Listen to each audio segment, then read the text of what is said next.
अस्सलाम वालेकुम फ्रेंड्स, आज की इस वीडियो में हमने एक पीसी रेडी किया है उसामा रियाज भाई के लिए। आप देख सकते हैं पूरी इसके अंदर लाइटिंग चल रही है। इसके अलावा ये आप इसको फोकस करके दिखाएं जी मुदस्सर भाई।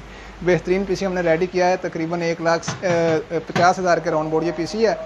राइजन 3600 के साथ ये पीसी हमने रेडी किया है। और आप कूलर देख सकते हैं, बड़ा बेहतरीन चीज़ है और सारी चीज़ें B350 प्रो मदरबोर्ड लगा है। इसके अलावा इसके अंदर बाकी स्पेक्स जो यूज़ की हैं वो आपको दिखा देंगे। 1660 सुपर MSI गेमिंग है इसके अंदर, हमने ये कार्ड यूज़ किया इसके अंदर। और इसके अलावा 3600 हमने इसके अंदर प्रोसेसर यूज़ किया, गेमिंग केस यूज़ किया है। और ये पूरा पीसी हमने भाई को 150K में बना के दिया है उसामा रियाज भाई को। अगर आप चाहते हैं तो आप भी रब्ता करके ये पीसी बाय कर सकते हैं। पूरे पाकिस्तान में डिलीवरी अवेलेबल। मेरा नंबर चल रहा है, ऑर्डर का ही रब्ता करें। अस्सलाम वालेकुम।